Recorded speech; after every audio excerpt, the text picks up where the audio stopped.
The SummerTech Live project is an initiative of the Victorian State Government. Welcome everyone here today. Work on a real world problem. Each institution is different. Bringing investment, bringing jobs. Experience of SummerTech Live. When you get there, celebrate it. So we are now inventors because of that innovation that we've created for them.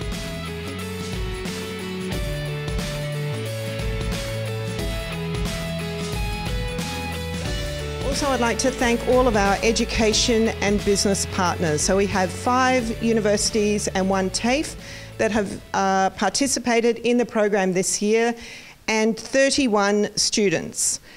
Those students, we really made an effort to, and I'm sure our Minister will talk about this, is very dear to his heart, is diversity of thought in the tech sector.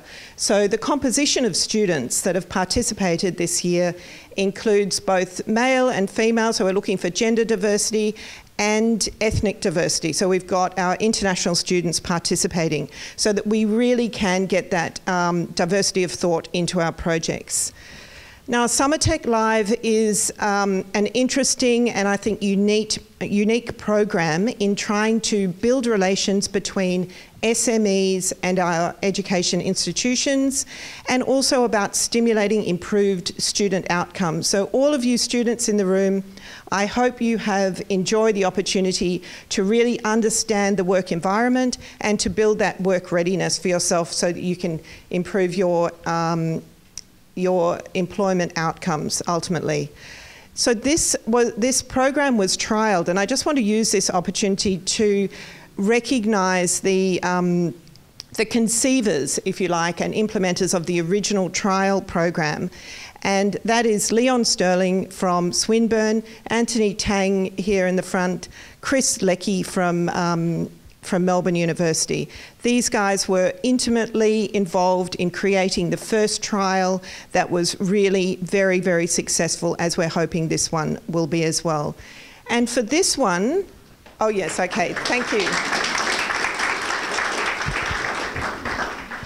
And in getting this SummerTech Live program that's taken place over our last summer from the idea stage into implementation, I also want to recognise Andrew Turpin from the University of Melbourne.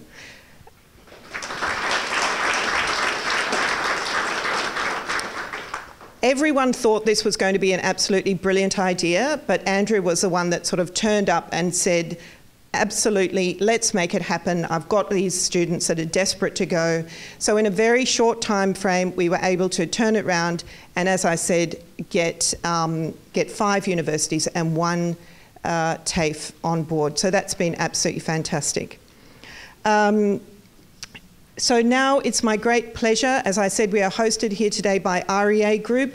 REA Group, as I'm sure is well known to all of you, is one of Victoria's most successful technology companies. It is one of the top tech companies listed on the ASX, and one that we are very proud to call Victorian. And thank you very much. I'll hand it over now to CEO Nigel Dalton. Thank you. Well, I'm not promoted quite that far just yet, but Chief Inventor will do just fine. So welcome everyone here today. It is a thrill to have you here. 20 years ago, a little company called realestate.com.au was started by a couple of extremely inventive young people here in Victoria. It was one of dozens of ideas they had, and that's what it takes. It takes dozens of ideas to find the ones that make a difference.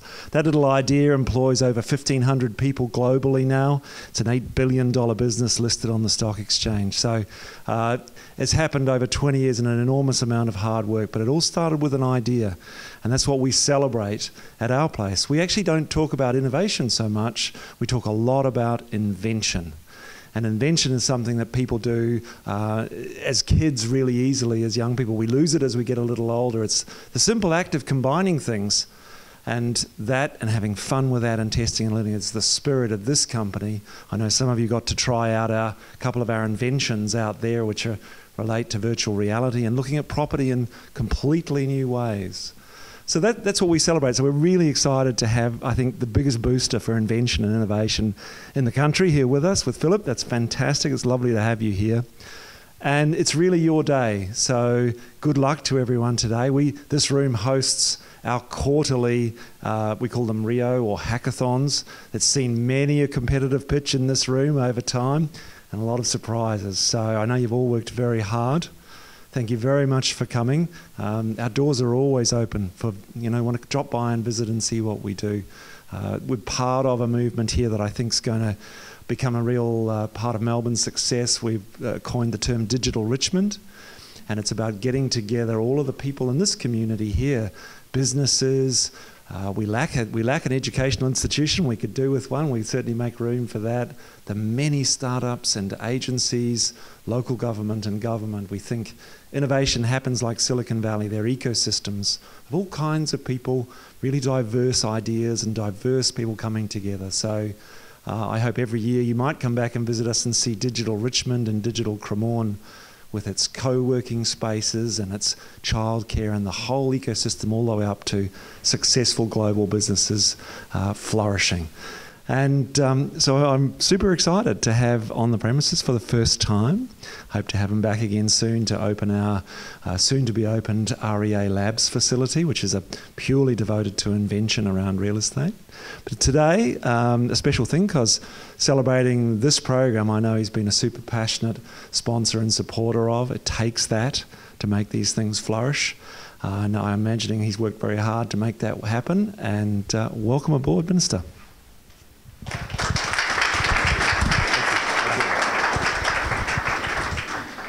So thanks very much, Nigel, for having me. We are at the forefront of technology advancement, which is why I'm speaking into two microphones. My pitch to you, Nigel, is for the next hackathon to have a headset that we can wear and one where we can actually hold two microphones together. That might not be quite the tech invention that we're all looking for, but it will certainly make our life a little bit easier. Can I also begin by acknowledging the traditional owners on the land of which we meet and pay my respects to my elders past and present. Elders, of course, from our Indigenous communities from far and wide. Can I also say that I want to apologise. You've all got flyers in front of you that have misrepresented me. They've made me look far more handsome wearing a suit and without a beard. And the man that stands before you is none of those things. In fact, I was telling Nigel on the way through that I stopped off in Parliament House a couple of days ago to pick something up from my parliamentary office. And there was a tour going through the chamber. And as they do, I like to stop and say hello to people when they're going through a tour. And introduce myself. I was a little bit more formally dressed. I was in jeans, my R.M. Williams and a shirt that time, rather than my Dr. Zeus t-shirt. And afterwards, I found out that they actually did not believe that I was a minister in the government. So I need to do something to change that up. Now, today's pretty exciting. The SummerTech Live is a really important initiative from the Victorian government. There are a lot of people that I want to thank uniformly. I don't want to mention people individually because for this to happen, it doesn't happen by osmosis. It happens because of the hard work and the creation and the blood, sweat and tears. So to my department, and Kathy, you're a representative of it, I want to thank the department for working pretty hard to get this up. Nigel, I want to thank you and REA for opening your premises to today's event and your support in general. I'd love to be here in a month, but equally, not just for the Labs event, I'd like to come and hopefully, if you'd accept me, be a judge for one of your pitch sessions. So if you'll have me back a third time, imagine that. We'll go from zero to hero in a short period of time. Now, I'm going to quickly ask, where are the students from Deakin University? Oh, we can get a bit of noise happening. Come on, it's like a Thursday afternoon. We're about to go away for a long weekend. How about we have a bit of excitement? Where are the people from Deakin University? Okay. There we go. Federation Uni.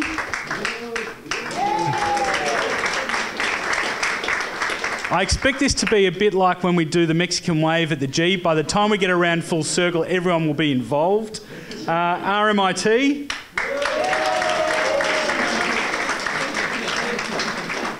Swinburne Vocational Education Training. Swinburne Uni. Boo. You can be the MCC members. The University of Melbourne. All right. And how about for Channel 31?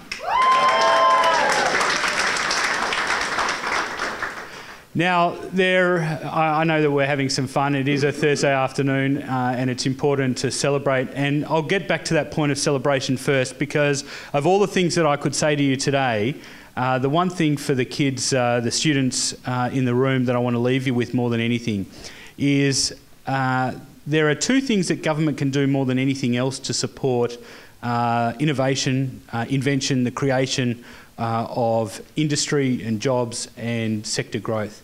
That is access to capital, financial capital, and access to capital in terms of labour capital. Now, we can do a whole lot of other programs, we can support events like we are today, that's all very, very important. But without access to money or people, jobs can't scale and they can't grow. Businesses can't get to where they need to get, and everything and every dream essentially can only ever stay a dream and not become a reality. So it gets very hard, very, very difficult. I think Nigel alluded to the fact that there are many times that you'll work on ideas and programs and products, and many of them will not actually come to fruition. So when you succeed, when you get there, celebrate it, enjoy it. Stand on top of the table as if you were in Dead Poet Society and yell at the top of your lungs and scream and pat yourself on the back. And it's okay to do all of that, because there are plenty of times that you'll fall over and stumble along the way. And when you do, by the way, pick yourself up, dust yourself off and just keep going. Clearly they agreed. Point being, don't be fearful of failure. Failure is not the destination, but it is part of the journey. You will only fail if you don't actually learn and heed the lessons that you experience along the way. So do celebrate, do have fun while you're doing it. For people that work in this sector and industry, it's a passion of love. One of the greatest things about SF when you get there, for those of you who've got to San Francisco or the Valley, hands up, right? One of the things that you learn about people that are successful there is that they don't sell out. They don't get a unicorn and pocket their cash and then go and sit on a beach and sipping a pina colada for the rest of their lives. They reinvest, they go again, they create and they risk. Why? Because they live it. And that's amazing. And that's why I find San Francisco so incredibly inspiring. Because for people, it's a way of life. They want to actually enjoy themselves. And it's not 1 day or 2 days or 3 days or 5 days work a week. It's their life. So the other thing is, love what you do. Because when you're working, it's the majority of your week. And when you're in a startup or running your own business, and before I entered Parliament, I ran my own small business, you never leave it. It's with you night and day. You think about decisions that you made, you think about decisions you should have made, you think about decisions that you can make, you think about pitches that you had, presentations that you gave, what you'll do differently next time. So, enjoy what you do, and if you don't, look at doing something else, and that's okay too. So, to the students in the room, thank you very much. I'm not your future. You are our future. My job is to not stuff things up for you. Truly. And for the politicians that stuff things up for you, they need to get out of your way. So, when you see a politician like me, take pity on us and pray we don't stuff things up and get in your way. But in the meantime, I want to thank all of the students. More importantly, put your hand up if you're one of the teachers or supervisors or mentors to our students in the room. Hands up. Now, how about we get the biggest round of applause for these people?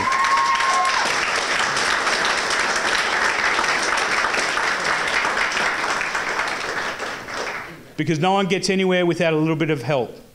And so for those of you that give of yourself so generously to make sure that Generation Next is here and ready to go, we couldn't do it without you either. So have a great day today. I look forward to watching what the university students are about to present. But more importantly, I look forward to hopefully watching all of your careers flourish. And if I can be ever of assistance to try and push you forward and launch your new labs, Nigel, or support your businesses as you go through your funding rounds, or attempt to try and encourage people to invest in your businesses, I'll do what I can. Because when we have a look at what we've done, Kathy talked about the diversity in the room, and yes, it's a huge, huge area for us. Melbourne is not another San Francisco, it's not another valley, we're not London or New York. Melbourne is Melbourne. We want to be known globally for our diversity. We want to be known globally because of what we represent and who we are. We don't want to be somewhere else Mark II or 2.0, if I want to use a tech term. We are Melbourne, and be proud of it. We're doing amazing things with diversity. We're going to continue to do that. Either gender or ethnic diversity, we will continue to reach those goals with all of your help. In terms of innovation, our economy continues to change. We all keep getting told this. But the thing about innovation is it doesn't actually have to be tech related. Innovation can be as simple as taking a process that you work through today and making better and more efficient tomorrow. From a simple accounting stream, and I started my career as an accountant. If any of you put that on social media, I will block you. I do like social media. Don't think I don't know how. And so be wary and mindful of your responsibility when you talk to people about being who you are, and maybe, just maybe, Nigel hit the nail on the head. Maybe instead of talking about innovation, we talk about inventing. And so people can actually understand what innovation is really about. It's about inventing new ways of doing things, creating new value and new opportunity. So thank you for allowing me to be a part of this opportunity and watch all of these young inventors. How about we let the games begin? Have a great day.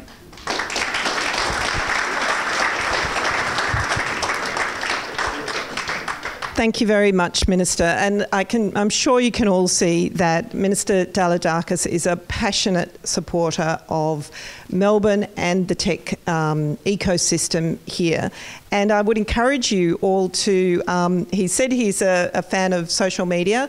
I would encourage you all to check him out on Twitter, and you'll see that he's also one of the hardest working MPs and ministers that I've ever worked with, and believe me, I've worked with many. So he is always on and really engaged in a way that we really haven't seen before in every aspect of our vibrant tech ecosystem. So for your futures, as he said, well, no, he didn't say it. He was saying he's not part of your futures. What I'm saying is he actually is critical to your future because he is out there bringing investment, bringing jobs with new ideas, and really creating an environment in which you guys can all thrive, hopefully.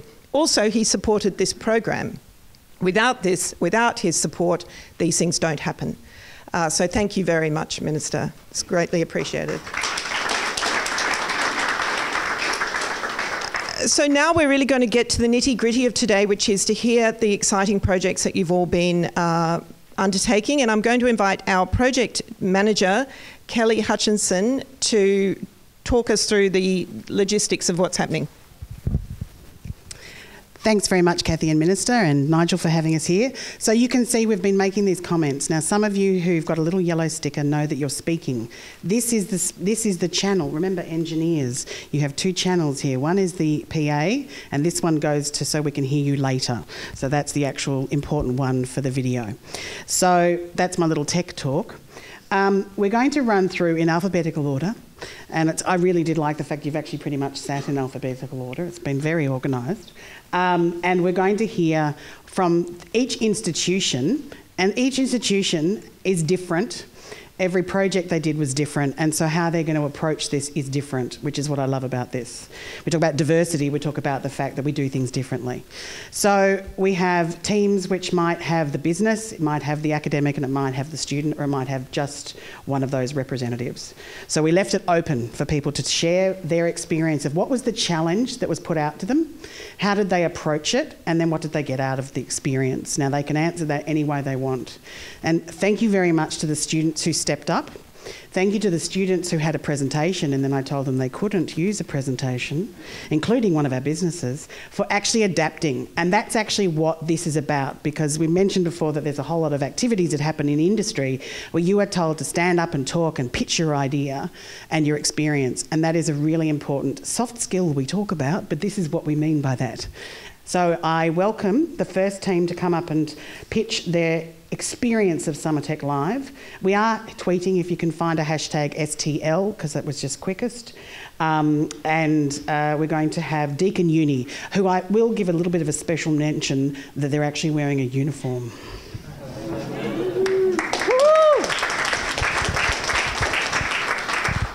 Who's going to talk first? Remember, over at the...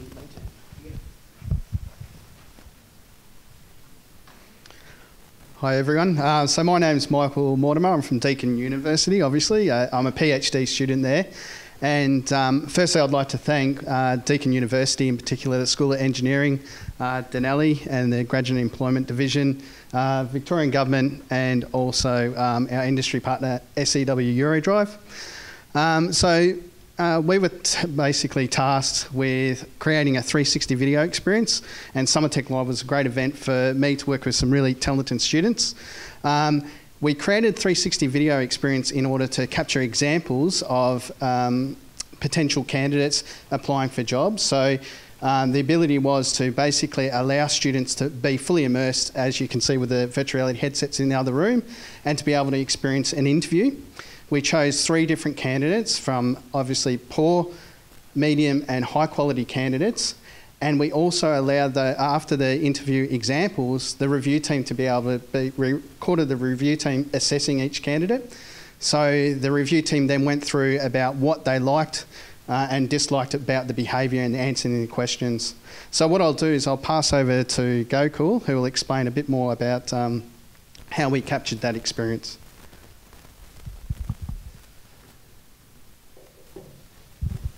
Thanks, Mick. Actually, my 12-week internship at VR Lab Deakin was really a valuable and a moving experience that helped me explore myself into new boundaries, because I was entirely new to this field and domain. And during this tenure, I have got a lot of eye-opening elements that helped me think about my future and where I stand. And being an international student, I would say this was like a great, valuable experience for me, working in this cutting-edge technology with this humble, super talented team members from whom I've learned a lot in this short tenure. And particularly in the task of the interview video making process, I was designated to work on the technical front of the video making process, which mainly involved capturing the footage, editing it and stitching it together, and creating an application which will enhance the user to view what we have done. And we used some camera setups that were available in the laboratory that included the GoPro rig setup, which had 12 GoPro cameras, which was equally distributed in 6 different sites, capturing 2 dedicated cameras per side, giving us a stereoscopic panoramic view that helps the user experience a 3D 360 experience. And then one of my personal favorite is the Samsung Gear, because I think I would be affordable to get one. And I personally feel like this is the future of VR. It's bringing the cutting edge technologies to students at an economical way. And we use some software tools like AutoPano Giga and AutoPano Pro to stitch the footages that we captured using the GoPro camera, and also some Premiere video editing tools like Adobe Premiere Pro and After Effects that enhance the quality of the video content that we recorded. And extending the research, we ended up in exploring some new technologies that are available in the current day, which I personally feel will be the future of VR. That is bringing the VR content into real life by easiness of adaptability into existing web browsers, mainly 4JS and WebVR, which helps us do that. Inspired me a lot in this short experience. And I would like to thank everyone who gave me this opportunity and hand over to Jenny to explain about the challenges that we faced during this tenure. Thank you and good afternoon everyone. My name is Jenny and I'm from Deakin University. I was one of the very fortunate students who got to partake in the SummerTech Live graduate program. During those 12 weeks we worked with the graduate employment division at Deakin University, a great bunch of people who really helped us create the 360 video. That video has some challenges, as you can imagine, recording in 360 because every angle is shot in that video. So those challenges would involve lighting and seams that could run through the camera. So our team at GED had to be positioned in certain locations, and you had to do quite a few takes to ensure that the video was recorded and it would assist us in the editing stages. Although there's challenges with recording in 360, there's amazing capabilities due to its immersive nature. You have students who feel more connected to the content because you're replicating a real life scenario. It's an innovative and an interactive way for students to go and view an interview video for their own endeavours. So we are now inventors because of that innovation that we've created for them to assist them in their futures. The next stage for us will be to work with SEW Eurodrive, which is an engineering company, for us to work with them, for them to give us feedback on our video, so we can align our video with a real life industry who has recruitment and interviewing processes. So we want to give the students the best possible outcome. And this experience for me is invaluable. I'd like to thank everyone who made it capable for me. Not only did I get to, with Gokul and myself, explore innovative technologies, but we got to work with a state-of-the-art virtual reality lab at Deakin University. We got to work with amazing mentors such as Mick and also one of my mentors sitting there, Mehdi, and they grew our network. They showed us new technologies, they showed us the way, they showed us into the future. And now I'd like to also thank Gokul for his partnership, Mick for his mentorship, the Victorian government for the sponsorship, and Dr. Ben Horan, which is the director of the Virtual Reality Lab. He approached us and gave us this amazing opportunity, and he has continuously dedicated himself to the virtual reality team, and we'd like to thank all of you for partaking, because every university here made it possible for us to have a chance to be part of this as well. Minister, you're very inspiring, and don't change, because your speech and your outfit is amazing, and we commented because it's you, and that's what it's all about. We are who we are, and you are who you are, and your speech was, I love what you said. So thank you so much, and who you are is amazing, and I will be following you. I'm not Twitter, but now I'm going to become a Twitter fan. So thank you very much, and thank you to everyone for listening to our pitch. Thank you.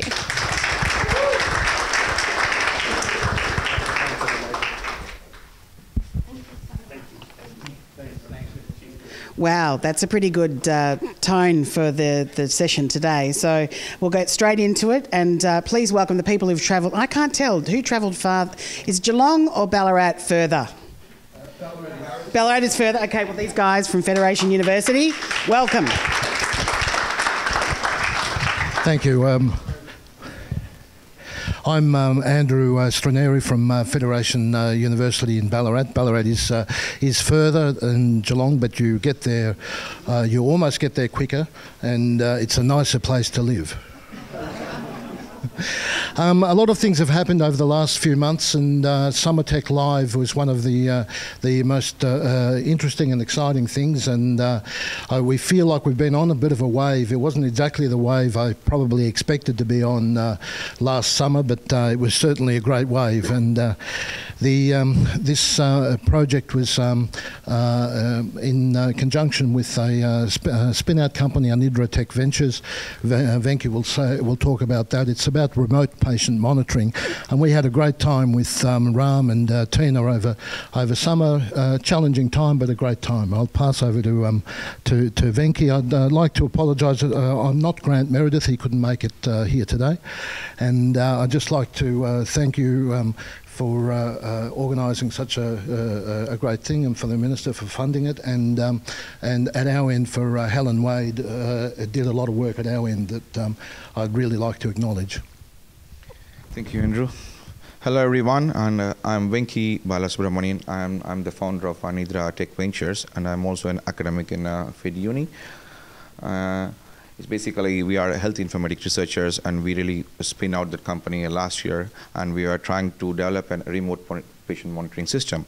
Our overall goal is to build a hospital without walls, where you can spend a lot of time with your loved ones rather than in the hospital. So we build sensors which can monitor you remotely, and we develop algorithms which can alert the clinicians or the doctors so that they can give you an assistance on time. So we work on a lot of algorithms, and that's what our bread and butter is. And basically, we don't start up a company. Most of the academics, they don't start up a company that they have a lot of money, but we have great visions and idea which we want to make it happen. And from REA Tech, I really want to be grateful for this SummerTech Live, because it was there when we just started in October 2016. That's where we spun up the company. And of course, Andrew is one of the co-founder and the research director of the company. And this one helped us to, basically, when you start a startup company, you don't have much people to working for you, and so that is the time we got into a SummerTech Live scholarship, and which really helped us to recruit 2 people who are from the Fed Uni, and Stina and Ram Kumar, and they helped us in developing the algorithm as well as the user interface for the product. And I just hand over to Tina. She will be talking about one of the algorithms she is working on. And earlier, when we started the company with a multiple early warning score that we already had developed a prototype, and we want to further develop into a production quality software, and we need to incorporate quite a lot of alert messages and the algorithms. And Tina helped us in finding quite a few algorithms during this 12-week program. Good afternoon, everybody. My name is Tina. I've also been working on this project, and thanks to my supervisor who helped me a lot during this project, and it's been a great pleasure working with these guys. So what was my job? My job was to predict the algorithm. We faced lots of challenges, like as Mr. Venki told, we were working on Muse last October. Muse is a warning score for the patients using the remote monitoring. Is basically using the vital signs. 5 vital signs we are using, and there is scores based on those vital signs. We are measuring those vital signs with the help of sensors. And according to those scores, like 0, 1, 2, 3, the doctor will get to know how serious or how the good condition the patient is about to approach. Then the doctor can do the treatment, and nurses can do the other task when the alert messages are generated. This is the first part of the project. And then we further went on to SummerTech Live. What we are doing, by combining these vital signs, we're trying to predict the arrhythmias, like bradycardia, tachycardia, hypertension. And what challenges we are facing, like there are no clinical thresholds with the combination of vital signs. There is only single thing, like if we'll take an example of bradycardia, it's a heart rate. We can measure the bradycardia with the heart rate. And what we are trying to do, we are trying to do with the combination of other vital signs so that we can give them the exact prediction, because there is no proper literature review or a research depending upon the combination, and there is no proper reference guide as well. Clinicians do this on the basis of their own expertise and knowledge. When the heart rate is going up, what the clinician or doctor suggests, check the BP of the patient. If the BP is going particularly up or down, the patient's condition, then they predict, and then they decide the medicine. So what we are trying to do, we are doing the literature review and trying to predict the algorithm so that we can cover up all the factors regarding the vital signs and combination of the parameter.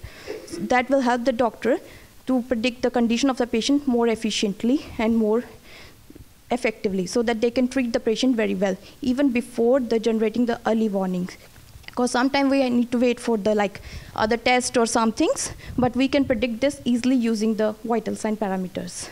So that was main project, and Ram obviously helped us in implementing the project and using the user interface and everything. And I would like to thank you for the minister and everybody to give us the opportunity to look into this field, and thank you very much.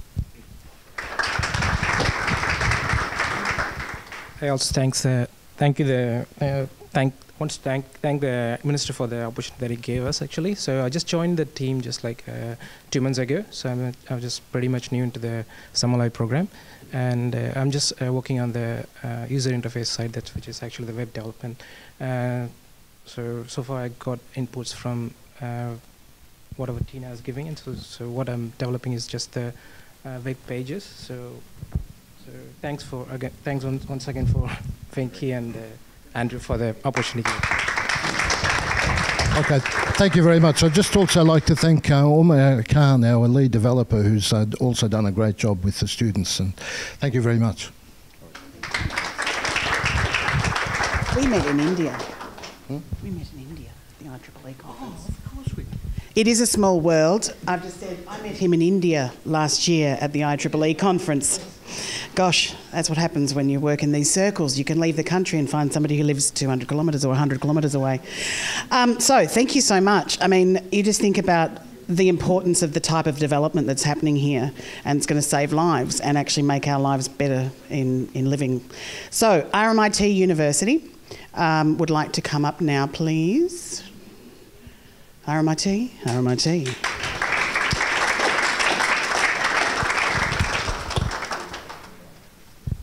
Remember to stand near the... Thank you very well much.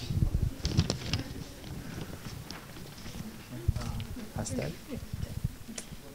Hello everyone. This is Diane Loy and my name is Yo Hao. Our project is building a user-friendly cloud management of rechargeable battery packs. I will give a small introduction first. Diane and I are both students from MIT. We are working together with students from Swinburne University on this project. I did my bachelor degree of smart power grid in China, which is electrical engineering. And in this project, it covers topics from both domains and provide great opportunities for me to apply the knowledge I learned before.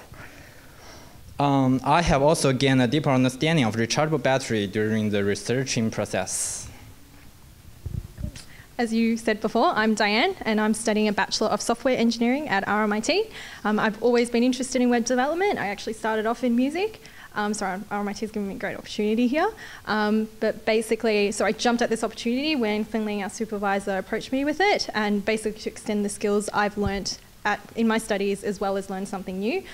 Before we get into talking about our project, we wanted to say a couple of thank yous to our supervisor Finling and Shun, and also to our business partner Land Plus for their guidance and support throughout the duration of the project. We'd also like to say thank you to SummerTech Live, then giving us an amazing opportunity basically to work on a real world problem and let us apply the skills we've learnt at universities so we can give back to the industry in the future with what we've gained from this project. So for instance, like gaining such specialised knowledge around rechargeable batteries is something that I think will become increasingly more important, for instance, with the prevalence of increased use in, say, electric cars. Yes, for example, like Tesla has been conducting study on lithium batteries, which helps the company extend their vehicles' lifespan and ensure their leading position in the industry. The platform we aim to build in this project could have a significant menace on supporting Australian electrical vehicle makers and even prosper the local market. Our partner organization is Land Plus, a rechargeable battery company who wishes to provide an enhanced service to customers. They approached RMIT with the need for a platform for their rural customers who use battery packs. They wanted to build a user-friendly monitoring system which can provide a notice when a battery pack is approaching their end of life. Therefore, we have been working on the design and building of a platform to provide accurate estimation of the battery's performance. For my part, I focus on the battery more.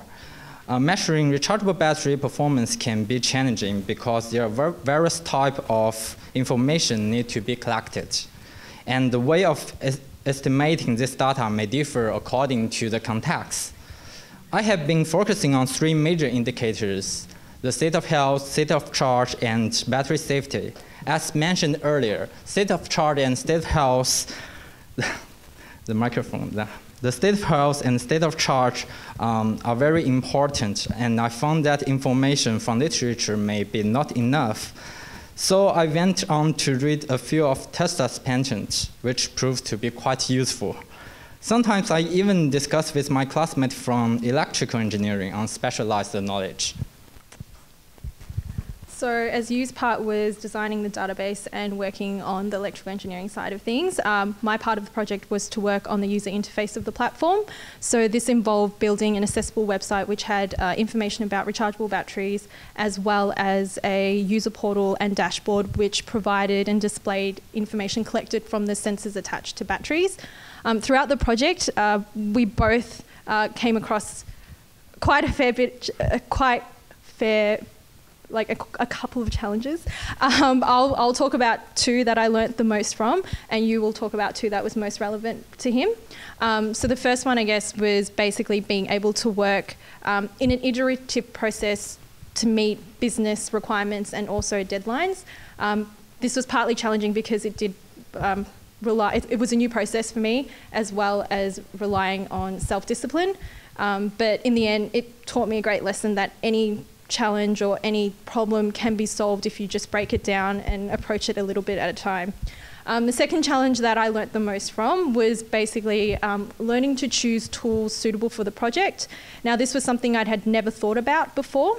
So partway through the project, we actually did change to a different language because it was easier and cost-effective to implement functionalities like sending notifications in PHP.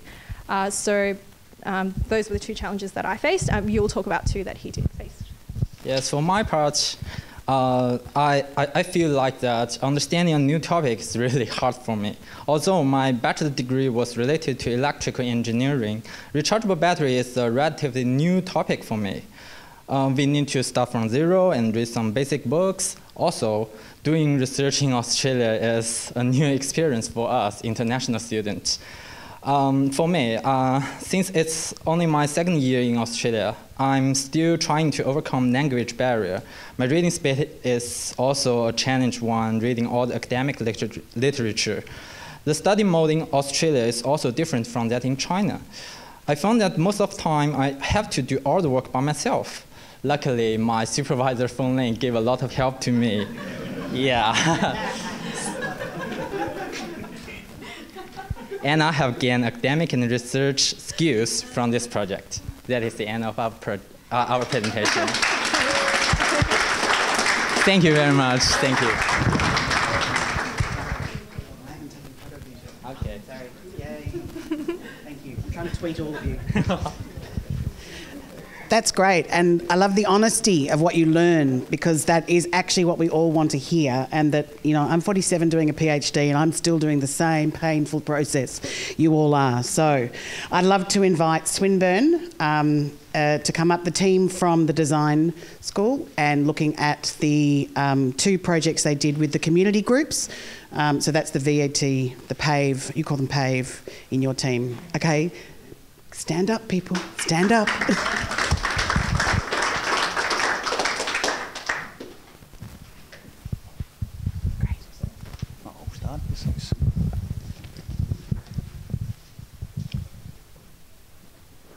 Good evening.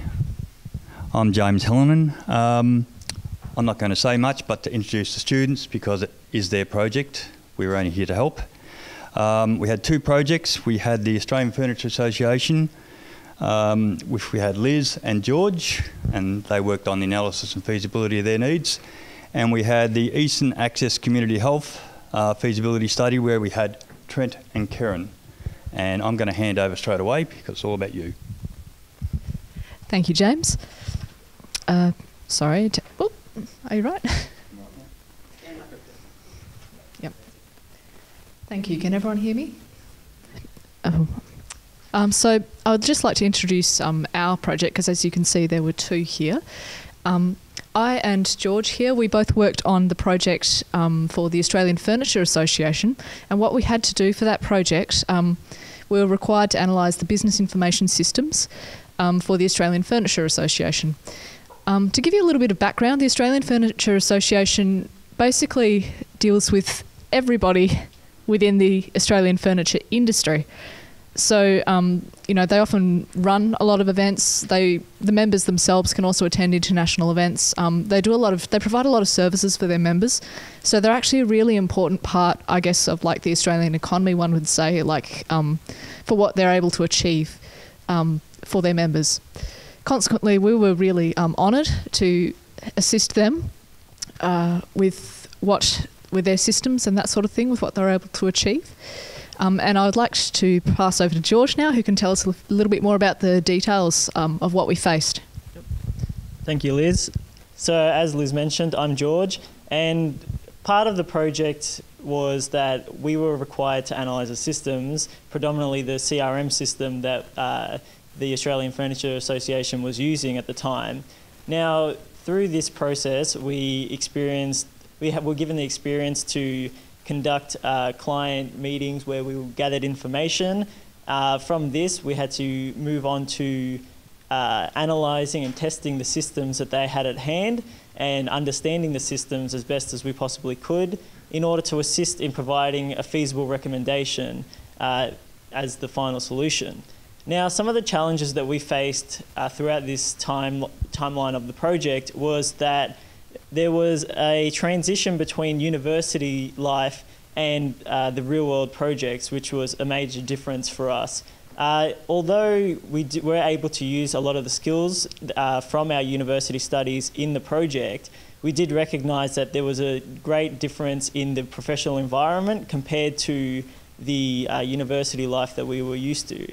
Now, this was like a great transferable skill that we were able to take in, being able to conduct client meetings with CEOs and meet other members of the Australian Furniture Association and be in that professional environment was really useful for us. Another challenge was realising that the client wasn't always able to provide the information that we wanted. This was an expectation that we had. However, it was realised that in the real world and in industry projects, you will come across this challenge where you do need to conduct the analysis and do that research yourself to find the information that you're truly after, to understand the systems as best as possible. Now I'll pass you over to Liz to explain some of the benefits and what we learned from the project. I feel one of the greatest benefits about this project actually was being able to basically working with our mentor, James Hallinan. Really, it was one of the I say it's one of the best things about this project because I guess when it's sort of helping bridge that gap again between university and the real world. Having a mentor there to sort of guide us through this process was really beneficial. It was like having a one-on-one teacher, and I really think that's a real strength of this program.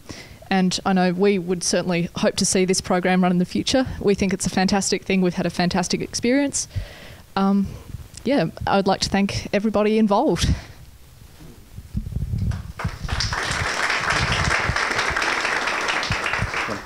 I'll hand over to Karen and Trent, and they can explain their project. Thanks, James.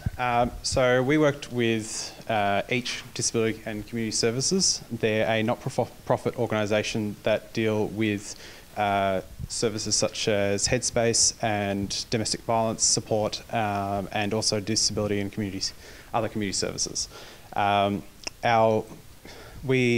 came to us asking for independent evidence that they had a problem with their data center environment. So they were hosting their data center on site, and they were having trouble with things like their electricity supply and reliability, and also their maintenance of air conditioning and just the generalised environment of the data center.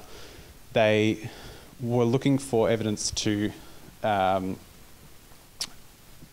demonstrate that to management that they required a off-site data center with professional data services. Now, this was mainly about gathering critical information and developing a feasibility report, which covered the current environment and also the future environment. So looking at quoting for data center providers and analysing the risks currently associated with the platform, with the site. The project ran for 10 to 12 weeks, and it was highly successful due to the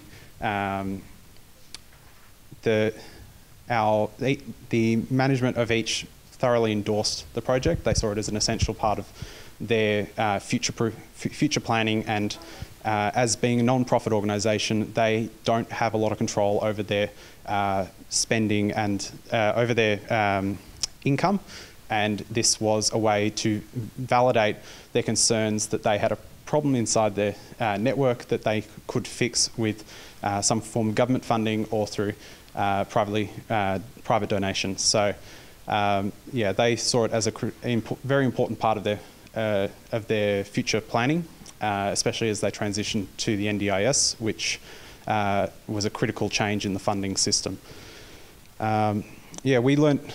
I personally learnt a lot from this project. I had never attempted a feasibility study before. It was a lot of learning on the fly and coming up with ideas around what should be included, what shouldn't be included, what's important to the organisation as and essential as information. And I also drew on a lot of my studies in a diploma of project management, which I had recently completed, and also through my Bachelor of ICT Network Design Security. So that was the analysis and design phases of my course were used to, and the knowledge around that was used to, in this project, in partnership with Trent, who is currently just started a Bachelor of Com Sci, which and had a extensive TAFE background. So he was very much my technical liaison, and I was part of the design and reporting structure. So would you like to say anything?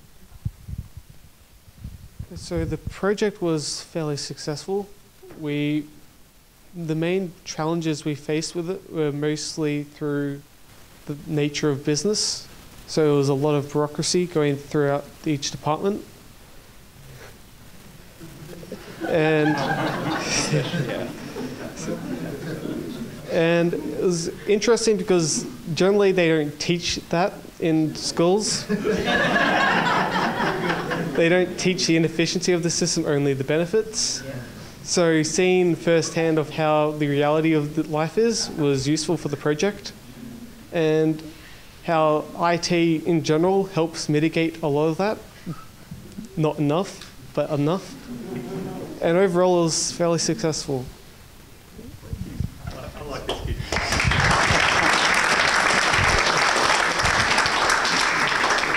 Overall, thanks to the whole SummerTech Live team, right from the top, right down to our local organiser, Andrew Roadnight, for making this happen.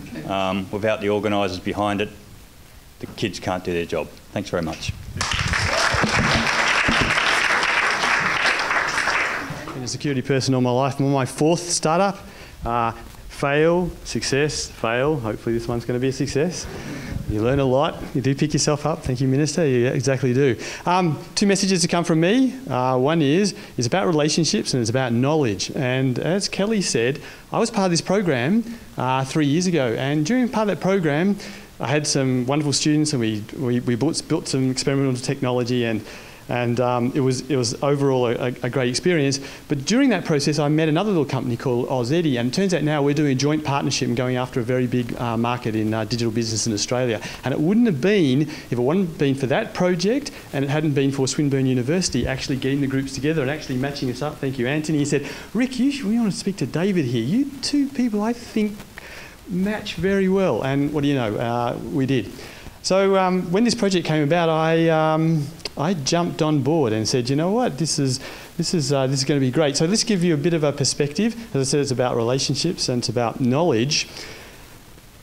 What does the SME get out of this? Well, when you run a business, everything is going wrong. Okay, you got customers on your back, and you got cash flow problems, you got people problems, you got politics. If you deal with government, my gosh, you know, there's another story. And everything's going on, and you're so heads down trying to get through this the daily life. And it's a bit like your sergeant major who's got his army walking through the jungle. And he's going left, right, left, right, left, right, and he's saying we're doing 4.3 miles per hour, and in 25 minutes we can take a rest, and we have rest. And what you need to do is climb up a tree and say, we're in the wrong forest. Okay, it doesn't matter. And so the thing with business, you have to know that you're building the right product. So what happens is in our world, you think you're an expert. There's a lot going in the rest of the world. You know, you go to GitHub and look at the 1,000 things that are going on, and you don't know what you don't know. And so the opportunity for me was you get a couple of students. And jokingly, I call them like little puppy dogs because they're so eager to please, right? Which is absolutely fantastic. And here I am, grey hair, you know, 30 years building world-class products. And so I bring to them, and we've sat down all the time, and I actually gave them a lecture every time. No, in the real world, it doesn't work like that. No, it's not like that. And we experimented with a lot of technology, and we went through our project, and during what happened along the way was they experienced what happens in my world, which is the customer changes his mind all the time. And what we started beginning and what we did, we sort of changed, and then the technology halfway through, we changed languages, just like someone else here mentioned. We changed our back ends, we changed the database design, but all because we were feeling around in the dark trying to work out what it is that we wanted to build. And sometimes you don't know what you want to build. You think you know what you want to build. Customers always know what they don't want. They never know what they do want, okay? So you learn a lot about your project, and you learn a lot about learn about what you think you're doing. And I'll leave you with this thought before I hand it on to Sebastian. Before you implement anything, you should design it, obviously. Otherwise, how could you possibly do it? And before you design anything, you really need to understand. The paradox is you may have to implement to understand. And this is the bit that's so valuable. Here we have, for 10 weeks, I got 2 students, and just whatever, we sit down and what are we going to experiment with? And we went down rabbit hole after rabbit hole after rabbit hole, looking at different sorts of technologies, trying different things, all sorts of harebrained ideas. And at the end of it, what I have is a set of knowledge. I have a toolkit. I have a bucket of things, a toolkit of things that now I know I can take back into my rigorous development environment and agile processes and all the other things that go on, and actually know the product that I know the things that I don't want to do, and I think I now much better understand the things that I want to do. And I'll just hand it over to Sebastian to think about what he thought about this crazy guy that never shuts up, has a billion ideas and wants to change his mind all the time.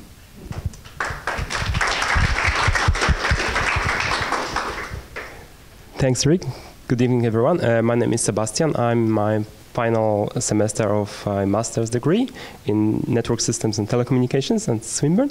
I want to share my story with Rick in the project. Actually, the beginning of the project of the scholarship was, I thought, okay, it's an opportunity. I would jump in. There was something about the cryptography system. That was a bit scary for me, but I thought, okay, I would try it. And as we progressed through the project, the biggest challenge was not the technology. We didn't have to touch the cryptographic things much in it, but actually the ever-changing requirements from the business, from the partner, from the client, actually. That was the big challenge, and that was the most valuable experience for this project. Like, initially, we had the requirements, what the client is requiring us to build. Okay, in the first meeting, Rick gave us 2-hour presentation of the product, a cryptographic product he is developing. Bit challenging. That was all right. So the next week or 2 weeks later, we started building with the other student. We started building the console, back end and front end. But what happened in the 3rd week, probably, Rick was coming in to the lab every week and spending at least 1 hour with us, discussing, talking what this wants. And after 3 weeks, we realized that everything was evolving. The requirements were changing. So the initial list of requirements could go to the rubbish bin, probably. And his database schema was changing every week or twice a week. In week 5, he came in. We had the prototype was quite working. We had a front end, a web page with a console. And developed in React.js, the language, the framework, and he came in week 5 and said, actually, I don't understand what you're writing in this code. I want to use Vue.js, something else. He dropped the bomb that day. A week later, actually, with Ibrahim, we're back on track translated everything into the new framework, and we'll continue. So overall, I might say there was a great success for us and for the client, for Rick as well. And even though it's only prototype, and actually the prototype is probably not going to be used because he learned through developing the project, he learned what he doesn't want to do and what he needs. That's my story in the project. Thank you. Thank you. Okay, we're on to our last university, which is University of Melbourne. And we've got 2 teams because actually there were 16 students at Melbourne Uni. As we mentioned, we wanted to thank Andrew for his commitment to it. So could the teams from Melbourne Uni please come up?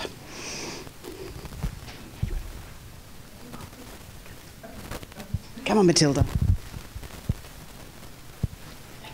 All right, looks like I'm starting. So I worked at Factil, which was called Infinuendo. I think it's called Infinuendo on the program, but once you put these things in, you stay forever. They do fact-based information modeling, which I really had no idea about at the start of the project, I'll admit. I learned a lot when Graham, my boss, sent me home with light reading on object role modeling. And these big fat textbooks. But my work on the project was not so much the theoretical back-end side. I did the front-end user development. So they're trying to help companies model their data and integrate it successfully. And this involves a data pipeline. And so my job was to use D3, which is a fairly new JavaScript library, to visualize this pipeline for the users. So from myself not understanding really what was going on at the beginning of this project, I felt like I learned kind of along with the user, and I learned the value of having a visualization for the user so they know how their data is being transformed. So I used the simulation features in D3 to help the user interact with the design, and I used the adaptability of D3 to gradually help the users add more data stores and work with how they transformed their data, basically. I faced quite a few challenges along the way. I'd done JavaScript before, a little bit, but I was learning a lot on the fly. As I mentioned before, I was learning a lot as well about the theoretical side of things, which actually was really nice to complement the more technical work that I was doing, because the theoretical side was quite heavy. So yeah, I dipped my toe into that when the technical side was getting difficult. And that I learned a lot about. I'm only in my 2nd year of my Bachelor of Computer Science, so I learned a lot about the real world, I guess, experience of computing, about agile development. Graham's company is quite small still, in true startup style, in the basement of his house. So I enjoyed working really closely with the team, participating in their stand-up meetings, and learning a lot about the agile process, I guess. So I'd really like to thank Graham for supporting me, helping me with all my problems, of which there were quite a few, and Andrew, of course, for organising this, and the Minister and everyone. So thank you.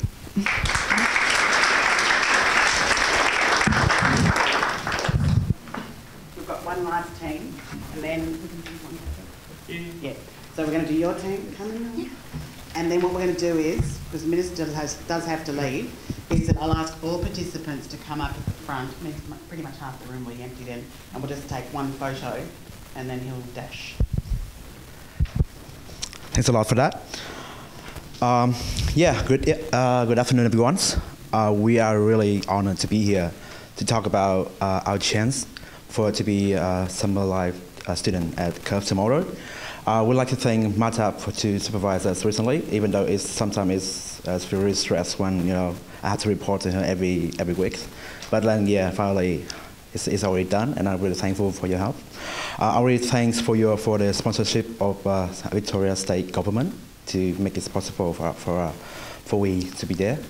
And finally, we thank Curve Tomorrow for accepting us as a student, but then treat us as true workers, and yeah, like really professional way.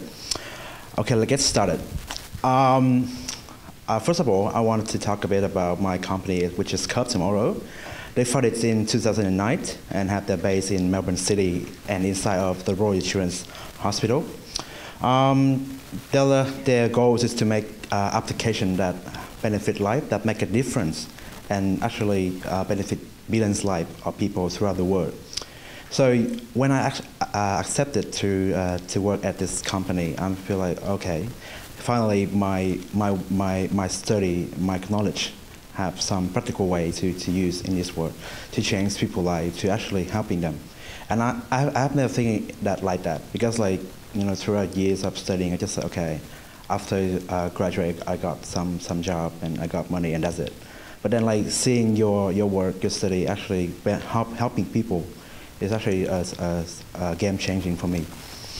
Secondly, I'm going to talk about the project that we are working on this summer term. The name is Zoe. So I got my mobile application here. So the background of this application is that when the patient getting out of the surgeries and get home, it is really hard for them to keep the adherence to keep going and do the exercise that benefit them. For me, as I am a basketball player as well, and I got 2 ACL in both of my knees, and I know how important it is that to actually exercise your thing that the physiotherapy is telling you to do. But then like it's really hard to get that, and if you lose your adherence, you actually cost a lot of money and time to getting better as well. So based on that, we came up with an idea of making an application for patient to, themselves, keep track by themselves and be honest to them, and keep going every day. So the idea of application is that you can see in my right knee, I still got it here. It's a sensor. It's a wearable device that getting the data from what user is doing, and then it will sense that data into the phone. So you can see it here when I'm doing an exercise, the data is changing. So it's keep getting the data from the sensors through the phone, processes there, and then it's gonna send this data to the sensor whenever the user stops doing that. The challenging for me is that like I want to know when the user stop doing that exercise and then send to the server. Because like when you actually getting out of surgery, it's actually really hard for you to move. So it's hard to decide when you actually stop doing that, or you just relaxing a bit and then continue doing. And second thing is, as a pure coder, it's hard to design a really good looking user-friendly application, and that is some challenging for me throughout this summertime. And now I invite Gia to talk about her experience in this term. Hi everyone, my name is Jia. I'm a master student in Melbourne University. I was getting involved with Zoe too. So during the internship, I was keen about data analysis and machine learning. So I built the machine learning measurement server for Zoe. So after he doing the movement, the mobile app will capture all the data, and he pass that data to me. So I will do machine learning parts to give a classify of what kind of activity, exercise he was doing. So after that, I send the result back to the mobile phone, so the user or the patient can check if they're doing their exercising correctly. And the thing that we can't give the detail and the feature that we used in the because this company IP, but I could give a similar idea about the app that we're using every day, about counting the step that we takes. So the idea basically is the same. So when people walking or do exercising, they have some regular patterns. So when you walking walking and doing exercising. So the accelerometer have some wave like that. There's some small pattern between there's lots of small patterns. So we match the small pattern. The other company, yeah, they do that because they're IP. So they match the small pattern with the data set and count the time, the frequency, the time it show up. If the number of the pattern is about 10, and they assume that you're walking. They're assumed. So there's a way to cheating in the counting step is that you sit there with your hand, with your phone, back and forth for 10 times. The number will increase actually. So, and we really hope that our users won't cheat on us. Yeah, and Ping and I are very thankful for everyone making efforts for us to get the opportunity.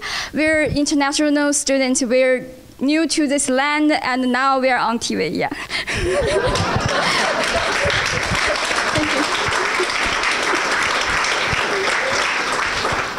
Thank you, everyone. Thank you.